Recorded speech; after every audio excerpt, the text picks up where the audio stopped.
थकावट की वजह से जिस्म चूर चूर हो रहा था। कमरे में पहुंचते ही सीधा बिस्तर पर जा लेटा। बिस्तर पर लेटे मुझे चंद लम्हे ही हुए थे कि मेरे आने का सुनकर अबू भी कमरे में आ गए और हाल अहवाल पूछा। थकावट की वजह से हालत खराब थी तो मैंने भी उखड़े लहजे में जवाब दिया।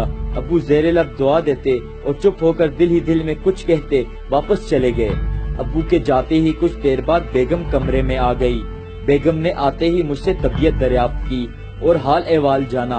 फिर मैंने बच्चों का पूछा कि बच्चे कहाँ हैं। बहुत थका हुआ हूँ, अपने जिगर गोशों को देखूंगा तो सारी थकन उतर जाएगी। बेगम फौरन सहन में खेलते नन्हे मुन्ने बच्चों को ले आई जो आते ही मुझसे लिपट गए। मैं भी बच्चों के चेहरे को देखकर अपनी सारी थकन भूल बैठा। अपनी शफकत कदरी उन पर निछावर करने लगा। लेकिन चंद लम्हों बाद ही वालिद मोहतरम का झुर्रियों भरा चेहरा आंखों के सामने घूमने लगा कि वो भी शफकत कदरी से मजबूर अपने बेटे को देखने आए थे, लेकिन मेरी बेरुखी के बायस वो मेरे पास न बैठ सके। इतना सोचते ही मेरी आंखों के सामने अंधेरा छाने लगा। दम सीने में घुटता महसूस होने लगा।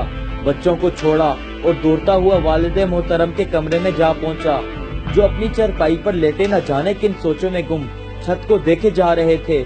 मैं उनकी चरपाई पर उनके कदमों में जा बैठा और उनकी टांगे दबाने लगा। अब्बू फौरन उठे और मुझे सीने से लगा लिया। न जाने क्यों हम बाप बेटा फूट फूट कर रोने लगे।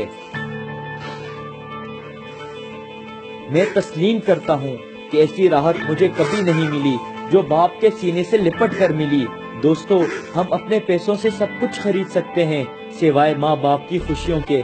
पैसा तो हमारे माँ बाप ने भी सारी जिंदगी कमाया और हंसते हंसते हम पे लौटा दिया, ये जानते हुए भी कि कल वो बूढ़े हो जाएंगे, लेकिन अपने बुढ़ापे के लिए कुछ न बचाया। आप सबसे दरख्वास्त है कि चंद लम्हे अपने माँ बाप के पास बैठ जाया करो, उनसे दुख सुख की बातें किया करो। यकीन मानो दुनिया और आखिरत में फलाह पा जाओगे।